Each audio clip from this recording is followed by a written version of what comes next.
Playoffs are here. Welcome to the Midweek College Football Breakdown. I'm the AntMan. Next to me, Brandon Stevens. Next to him, Dalton Miller. Excited for Friday. Oklahoma taking on Alabama. The first game of the 2025 playoffs. Before we get into that, man, let's think about this. Last week, it was instant reactions. Now it's time to settle. Still kind of cool that Texas is not in this, right? Yeah, kind of cool that Texas and Notre Dame, neither one are in it. That's Although they may honestly be right there by the 11th and the 12th best teams in the country. I don't feel like Group of Five should have an automatic bid. Right. I feel like if they need an automatic bid, or if they're going to get an automatic bid, they should have to be ranked like in the top 3 and be undefeated. Like there should be all these caveats for them to be a bid. I mean, Texas and Notre Dame, in my eyes, the way it's written, the way the rules are written now, they don't belong in. They don't deserve to be in. But I don't think Tulane or James Madison have a chance. And they're definitely not better than either one of them. Right? No, they'd get drove by both of those teams. Exactly, and that's the whole point of the playoffs, is having the best teams play against each other. Right. I don't know. I don't like the way the rules are right now, but the way the rules are, those teams don't deserve to be in and aren't in. But I mean, if the rules were take the top 12 teams in the country, then what? Right. Dalton, you feel any different after having a week to think about it and listen? No, and I still kind of think back more to my point too of the thinking on the ACC. Like if the ACC didn't have dumb written rules for their tiebreaker, we wouldn't have had a 7-5 team in, and then the winner of the ACC still could have found a way in. Notre Dame still could have chosen to go to the ACC when they had a chance, and they'd be in the playoff, no doubt about it. They'd be a top 6 team in the playoff. Yeah. So, I mean, like he said, it's the way the rules are written, and the way the rules are written, that's what happened this year. It does suck that the ACC had such a down year. Look, the playoffs, yes, they put James Madison and Tulane in, but what does that tell you about the Big 12 and the ACC right now? Though, I mean, that Texas Tech and nobody in the ACC other than Miami who didn't even make the championship game. So those two teams or those two conferences are just not that deep right now at all. So they gotta figure some things out in those conferences, and maybe for those teams, they need to start playing more difficult out of conference schedules. I mean, for that matter, we're gonna see, and I think they're good. I do think they're good, but we're gonna see how good Texas Tech is. Correct. Because they've played that Big 12 schedule all year. Like they've played teams like Oklahoma State, who's won, 1 or 2 conference games in the last 2 years. They've played all these other teams that aren't any good. And so we're going to see how good they are. I think they're actually pretty good. I think their defense is really good. And I think their offense has some stank to it. Like they're good. But we're going to see if they stack up to the SEC and the SEC and the Big Ten when it comes down to it, because they're going to have to prove it on the field. And it may be one of those scenarios, right, where they are by far and away the best team in the Big 12 and they could compete. But it may end up not being that, because they hadn't seen the type of defenses or the type of toughness and grit that the Big Ten and the SEC play. Yeah, so I do feel like they have a good draw. I mean, they're going to end up playing Oregon, and I don't know how great Oregon is right now. So that's good, but then it's going to be after that if they're able to get past Oregon. I mean, they're going to get somebody. I mean, yeah, it's going to be in the Final Four when we figure it out. Yeah. Well, I mean, Oregon's got to get past JMU first. Sorry, I tried to laugh in my head and it came out my mouth. If Texas and Notre Dame wanted to be everything that everybody was talking about, them not getting into the playoffs, Jerome Moore said, "Well, hold my beer. I'll give people something to talk about." Wow! And boy, did he! Big talk. Jerome Moore out at Michigan. His troubles go well beyond the scope of college football. So my question for you guys, and Dalton, I'll start with you. Who takes this job? Just off the top of your head, first name. Who comes to mind? Well, because of the media, Kalen DeBoer, but he's not. I think that's been debunked. And then it had me rolling when I saw Mike Gundy's name on the list. I never saw that. That's funny. Ain't no I've way. seen it. Who would you say, who does Dalton Miller say though? I have no idea. I don't have a guess. Nobody you'd like to see go to Michigan and do that. What about you, you, Brandon? I mean, listen, Kalen DeBoer came out and said, I have no interest in other jobs. My family loves it in Birmingham. Yeah. Kalen DeBoer has also, even at the OU Alabama game, in the press box in Alabama, some of the press members were talking, and Kalen DeBoer is not enjoying following in Nick Saban's footsteps. I mean, and it's tough. It's tough to replace a legend. I mean, it's tough to replace a legend. I'm still going to go with Kalen DeBoer. And if it's not Kalen DeBoer, I think Joe Brady is making a big push. He was actually a name that was on the OU list when they hired Brent Venables. Interesting. I think he's in Carolina right now for the Panthers in the NFL. Oh, okay. I think he's an offensive coordinator there now. At least that's where he was then. I don't know that that's still where he's at. Huh. Okay. But he was a college guy before that. Okay. But I really think I'm sticking with Kalen DeBoer. And then here's the fun part. Say that again. Go ahead. Joe Brady's the OC at Buffalo. Oh, even better, honestly. I mean, Buffalo's offense is good. Yeah. So, but here's the switch around to my thing. If Kalen DeBoer takes the Michigan job, Lane Kiffin won't coach one game in LSU because he's taking the Alabama job. That to me would be hilarious. And all those LSU fans and the LSU staff and stuff that were basically being a-holes to, all the Ole Miss people are going to live in infamy for the rest of their lives because he may not ever coach a game there. And then that leaves the LSU job open. I mean, it is this endless cycle of things right now. I'm telling you, if DeBoer takes it, yeah. For Michigan, and that would also be hilarious to me because it's like the money you can pay me here doesn't matter. I want to make a championship move. Mm-hmm. Right. Well, but starting next year, Notre Dame's automatically in if they're in the top 12. That's dumb. Well, and their schedule too. Jeez. Right. So they're just going to schedule even weaker schedules. Yeah. Big time. Why they got schedule the weak schedule now? Why that is a deal? I don't know. The lore of touchdown Jesus, maybe I don't know, but it doesn't make sense. And I mean, I haven't talked to Chief about this because we've kind of butted heads a little bit this past couple of weeks with the whole Notre Dame not being in kind of thing. But I still love you, Chief, if you're listening. But I mean, I think it's an absolute joke that Notre Dame said, we're not even playing in a bowl. Yeah, right. And they think that's punishing everybody else. Yeah, of course.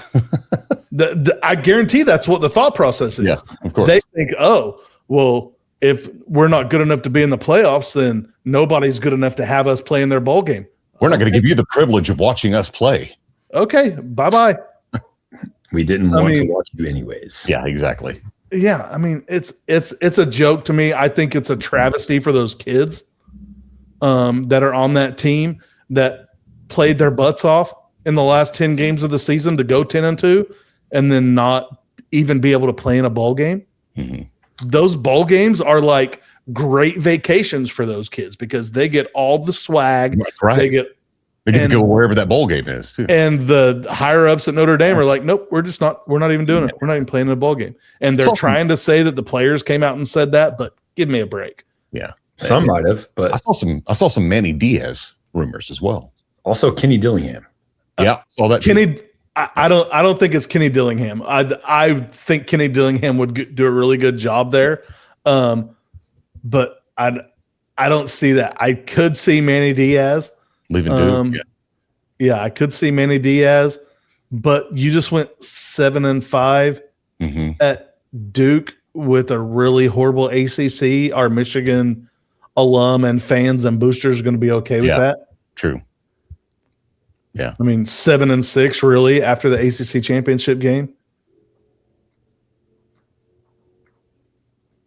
I don't know. No, I guess it's 8-5 after the ACC championship game because they won it. But do you want an 8-5 coach to be the coach of your blue blood in Michigan? Is that his second year at Duke? Doing that? This is year 2 for him. So I believe so. Yeah. That being his advantage for taking that, for his play if he wanted that job. Hey, second year went to the championship. Yeah, it was 8-5, but it's building. Yeah, no doubt. I mean, I feel for Sharon Moore's family. That is a horrible deal. Wife and 3 daughters. Right. And I think it's just going to unwind. More and more is going to unwind. It is. It's going to just end up building on itself and building on itself. I mean, what a dumb decision, honestly, when you're at that point in your career. I mean, take the morality out of it. I mean, for a second, you are having sexual relations with someone in your office. You think other people in the office aren't going to find out? But they don't know. Yeah. Right. I mean, it's just dumb. It just doesn't make sense. I mean, on top of the world, he had this Michigan team playing good later in the year. I mean, their only losses were to OU and USC, right? So, good. I mean, playing good later in the year. Yeah. Bleh. Man, was just mind-blowing when it came out. Yeah. The Friday's going to be, aren't most schools, I know you're off work, B. You got like a Christmas party and then you get to watch football. Are you out of school, Dalton, after Friday? We'll be in Denver. So this is finals week for the college. Yeah. We'll be in Denver, so I'll be watching the game from the Mile High City. Well, it's kind of cool that just, starting Friday, it's bowl games and Christmas. A lot of fun, and kicking off with Oklahoma versus Alabama. We're going to save that for last. And we're going to start, since we do good, bad, and the ugly in this section, we'll start with the ugly and get to the good. We do it that way. So we'll start with Tulane and Ole Miss. How about that? Just give me what you think could be good, could be bad, and what potentially has ugly written all over it for these games. Brandon, starting with you. It's Saturday, 2:30, TNT and HBO Max. That's how bad this game is. It's not even on a normal sports network. Yeah, I mean, this whole thing is just ugly. Yeah. The only good you're going to find out of it is Ole Miss is going to look like world beaters. I mean, it's freaking Tulane. A nice look. Yeah, exactly. It's Tulane. I mean, there's zero reason for a Tulane to be in the playoffs. There's zero reasons for the rules to be written like it is. The ugly is that Ole Miss already beat them by 5 touchdowns this year. Mm-hmm. They've already played. They've already beat them by 5 touchdowns. Well, and maybe the committee just needs to see the ugly happening on a big stage in order for them to, to change rules as we move forward. I thought they saw that when they put Cincinnati in the 14 playoff. Yeah. I thought they figured that out then. Oh crap, we can't really do that because it's not apples to apples. But that wasn't as bad as this. And you get 2 of them. Yeah. And you get 2, right? The whole thing's ugly. Trinidad Chambliss is going to look like, Michael Vick in his prime. And Dalton, how are you feeling about these? Well, this one, honestly, this one's worse in my opinion than the JMU game because we literally saw this already. Yeah. Massacre. That's the frustrating thing about this playoff game is the committee said, you know what? Let's make sure we match these 2 teams up as well and send Tulane right back to the team that they already lost by 5 touchdowns. Nobody wants that. That's not good for ratings. That's not good for, like you said, it's on TNT, HBO Max. What the heck are we doing? Well, and speaking of Brandon, that game happens, and then on the same channel on Saturday right afterwards is the JMU Oregon game. I mean, the feelings. That game's going to be a massacre too. Yeah. I mean, it's honestly, I know we have to talk about it because it's the playoffs, but neither of these games are worth talking about. Yeah. I don't think either one of these teams have a chance. I don't think they have a chance. 12-1 for James Madison. Man, the Dukes had a great season. 12-1, they had a great season in their division. had a great season in, for what they are. Right. But I mean, they're not going to Oregon and competing. Autzen Stadium in Eugene is going to be going crazy. That place is a crazy place to play anyways. But it's the playoffs now. It's just going to be ugly. I mean, it's a 21.5 point spread, obviously towards Oregon. And I'm not going to be surprised if Oregon wins by 40. Yeah. Same in the other game. The change I want to see is a stipulation where the group of 5 winner had to have competed against a Power 4 school during the year. Yeah. I mean, it doesn't do us any good. What's up? Do they have to have won that game? No. Just play. You can't lose by 5 touchdowns, though. And then win your conference and say, hey, we're in.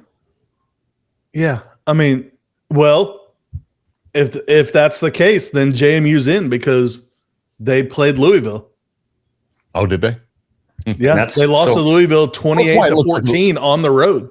That's why it looks like a better. I feel worse about the Tulane game than I do the JMU game because we literally saw this Tulane game once already.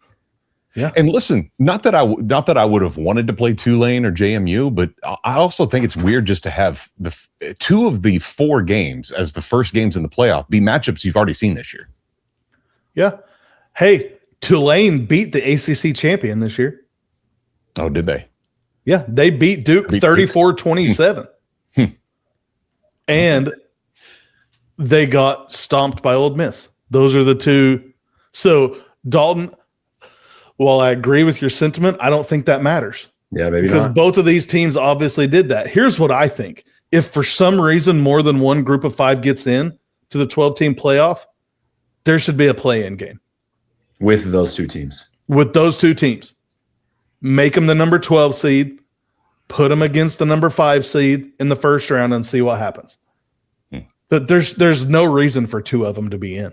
Well, I agree. No reason at all. The ACC screwed that up. Yeah.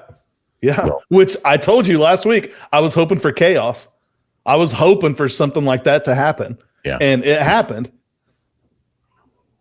Well, there's your if you have nothing else to do on Saturday afternoon or evening, there's your something to do. If you haven't the only thing that would make those 2 games good is if the NBA tip-off team was actually doing the pregame, halftime, and postgame for those with Ernie, Charles, Kenny, and Shaq. That would be funny. That would be awesome. It does. I might actually watch those games then, but I'm not watching them now. It does get interesting Saturday morning, though, and actually a little more fun. Saturday, ESPN College Game Day will be back in College Station, this time against Miami taking on Texas A&M. That's at 11 a.m. on a real sports channel, ABC. Let's start with that one. Move to that one. Brandon, how you feeling about this game? Well, let me ask you guys a question first. Why, if those 2 games are on TNT and HBO Max, why is this an 11 o'clock game? Yeah, right. Why didn't you go up Makes no sense why this is not a primetime game. Honestly, it makes no sense why this isn't a primetime game anyways, without factoring in the other 2 games. It just bothers me.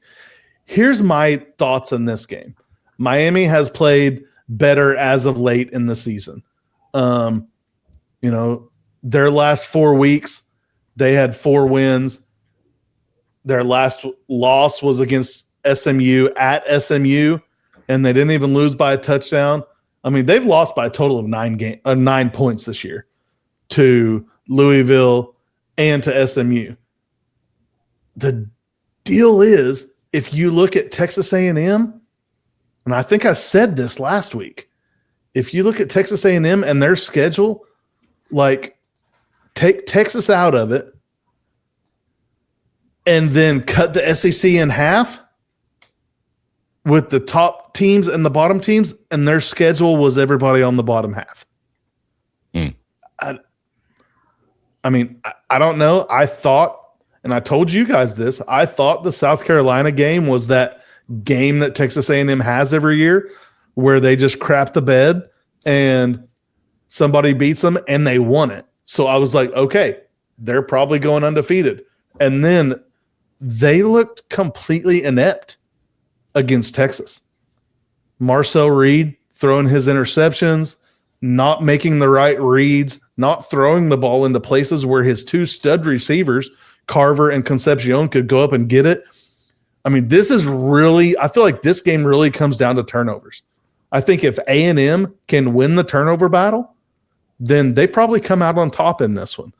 But it's still yet to be seen if they're actually – and this is crazy to say. They were 11-0 coming into the last week of the season. It's crazy to say we can look at this game and think we're going to see how battle-tested A&M really is by what they put on the field in this game. I really am a believer that coordinators and head coaches looking and being sought after for other jobs impacts teams' abilities. I mean, Marcel and Colin Klein were not able to prep and focus the way they had all season for that Texas game. And obviously South Carolina game, you look at the second half, their first half, they were not awake. They were sleepwalking through the half. But, I mean, I really think that impacts teams' ability to go. I mean, it's a short week already because of your travel. You're on the road. But Colin Klein's got, more time on the phone with KSU and potentially coming to Manhattan. Recruits. Focusing on – I just talked with a guy here connected to the program, and Colin Klein is doing A&M stuff right now during the day and recruiting for Kansas State at night. And I'm like, that he's about to go coach a playoff game. Yeah. And I saw an interview. Marcel Reed had nothing but good things to say. He handled himself well in it. But I can't imagine that doesn't impact your ability to focus 100% on what's ahead of you, because you're focusing on like the future. You're a year out. You're 4 months ahead, 5 months ahead. Even Coach Saban said something about that on game day. It's like if it's most all of his other coaches that went to other schools stayed on. If they were doing other things, and they would work out their schedule. But with Lane Kiffin, it just didn't work out. Yeah, I mean, here's another deal on Saturday for Texas A&M. Marcel Reed can't be your leading rusher. You got Reuben Owens II, and you got E.J. Smith, Emmitt Smith's son. They need to step up, and this offensive line needs to be able to do something against this defensive line of Miami. You can't have Marcel Reed be your leading runner with 71 yards like he did against Texas and win this game. He was 20 for 32, so he didn't have a horrible completion percentage. But he only threw for 180 yards, and he threw those two horrible interceptions late, and just horrible decisions, horrible throws. He's got to be on his game, but he cannot be the leading rusher. I mean, okay, he breaks an 80-yard run. He's probably going to be the leading rusher. But he carried the ball 12 times, and their starting running back carried the ball only 13 times. You can't have Marcel Reed being the leading rusher. Whoever rushes for the most in this game, probably going to win. Miami has a decent rushing attack, but nothing crazy. So, I mean, it's, I've said it. How many times have I said it since we've been in this podcast, right? The team that rushes the ball better is going to win this game. It's just turnovers and controlling the trenches, to me, is really what it is. And if it comes down to it, they're going to have to run the ball and keep the turnover stat clean on their side. It's going to be an interesting game. I'm not even sure who I'm picking in that game. Honestly, I know we have picks coming up later in this show, but I'm not sure who I'm picking in that game. Next, Bama hitting Oklahoma. We visited them this season. They got whipped at our home last year, just around this time, just a couple weeks removed, and now they're back Friday, 7:00 on ABC. Dalton, going into this game, how you feeling? Really good, and I know everybody wants to just argue back with, it's really hard to beat a team 3 times. Okay, I get that. We know that. but that's who's in front of us. We don't get a choice to not play them. That's not an option. So as a fan who's gone on the road and beaten Alabama once this year, yeah, I feel pretty good about it. Now, part of that's because, and I think we would all agree, we know we can maybe expect nothing but a big player here and there from the offense. I don't expect consistency in the run game or any of that. But I expect our defense to be relentless. I expect our defense to be physical. We did it without our Mason Thomas once. Like, I'm not saying it's guaranteed that OU's going to win, but yes, I feel good about this. And I know it's hard to beat a team 3 times, but you get a home playoff game in Norman on a Friday night. That place is going to be electric. They moved finals around for this. Like, they've changed it up because this is going to be the biggest game in recent date in OU history. So, and a special Friday college game day. Yes, college game day is going to be in Norman for it. And then they're going, Saturday to college game day as well. So I think it's awesome that we're getting 2 days of college game day, but I'm feeling good about it. I don't expect anything different on the offensive side. We've seen it all year long. I don't. If we hit it, if our run game wants to come out and do what we did against South Carolina, great. Bonus. Love it. Don't expect it. I expect John Mateer to still have happy feet. I expect him to make bad decisions. I expect him to not look comfortable, all those things. But we're at home. Our defense is going to be relentless. Our defense is going to be physical. And I expect us to get after the quarterback. And that's where we're going to win this game, is the defense. Yeah. And just because it's hard to beat somebody 3 times doesn't automatically make them a winner. Right. I'm honestly about the whole. That's the number one thing I see on social media right now. Is can you beat a team 3 times in a row? I guess we're going to find out. I mean, Alabama hasn't lost 2 times in the same season to somebody since the 1800s. That's right. But they haven't lost 3 times in a row to somebody, 3 times in a row, not in the same season. They haven't lost 3 times in a row to somebody since, what do we say? It's sometime in the 40s, I think. Yeah, I think it was. I mean, we lost the rushing battle by 6 on the road at Alabama and found a way to win by 2. Yeah. And if we do that this week, coming off their negative 3 yards against Georgia, I'm going to be really disappointed if we lose the rushing battle by 6. Yeah, especially, we did a great job the first time. They only had 80 rushing yards on us. Yeah. So That's right. Brandon, your thoughts on this one? I mean, it's turnovers and it's big plays, literally. I mean, that's 100% what it comes down to. I can see Tate Sandell being a huge difference maker in this game and winning the game for us, honestly. I mean, I can see him coming up with, 9 points, maybe even 12 points off of his foot. It's going to come down to, and this is crazy because I feel like Alabama's passing offense isn't horrible, and I know they have some people. The problem is the later parts of the season that we've come to, it's looked like when Ty Simpson gets pressure in his face that he is actually getting a little more happy feet, kind of looking like a John Mateer, and throwing the ball up to some people and hoping their guys come down with it. With our defense, I think it's going to be very important to get pressure on him. I don't think they're going to run the ball on us. I think it's going to be less than the first time we played them. I'm not saying they're going to rush for negative yards on the day like they did against Georgia in the SEC championship, but I think we're going to hold them, I'm going to say, to 50 yards or less rushing on defense. And if that's the case, I have plenty of confidence that we may not sustain some drives, but we may get across the 50. And if we can get to the 40, we're definitely in big time Tate Sandell range. I think it's going to come down to rushing the ball, sustaining drives, and turnovers. And I'm very confident that OU wins this game as well. And so, that being said, let me ask you guys a question. I'm going to ask both of you a question. I know, Anthony, you're not like the X's and O's guys, but I'm going to ask both of you guys a question.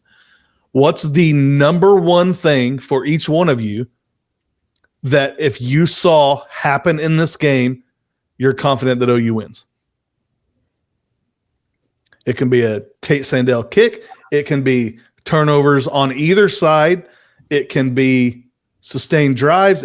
But the number one thing for each one of you that would give you confidence that, okay, this game's ours. If Oklahoma has a 100-yard rusher, this game's ours. 100%. 100% agree with that. How about you, Ant?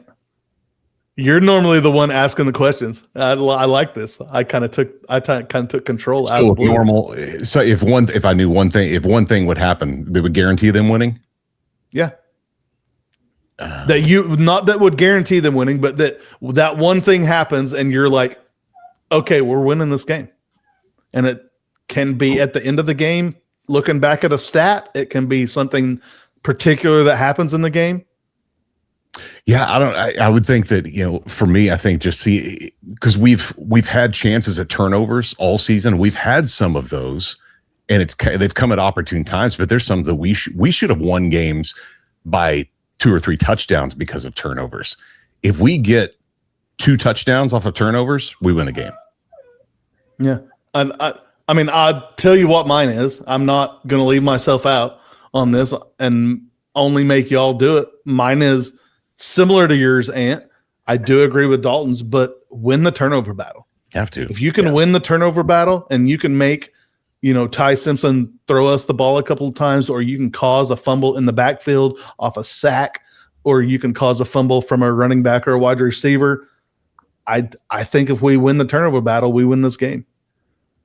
I think it comes down to that and the trenches. Yeah. Like Dalton said, if we can rush for 100 yards, if we rush for 100 yards or have a 100-yard rusher, I think is what you said. Mm-hmm. If we have a 100-yard rusher, which probably means we rush for 130, 140 yards, I'm not sure there's a team out there that I'm afraid of if we can do that. Yeah, that's just the whole part of sustaining drives, because there's been a lot of drives this year that we've come out and we've gone pass, punt. And man, so many. That's just so frustrating. I mean, you even go back to the Alabama game. Ty Simpson threw for almost 350 yards on us. Yeah. Well, I told a guy, I saw a gue this week, and he's another Oklahoma fan in this neck of the woods, which are few and far between. No doubt. And I said, we were talking, I said, if we had a halfway decent offense, we're playing for the championship this year. A halfway decent offense. You don't even have to be great.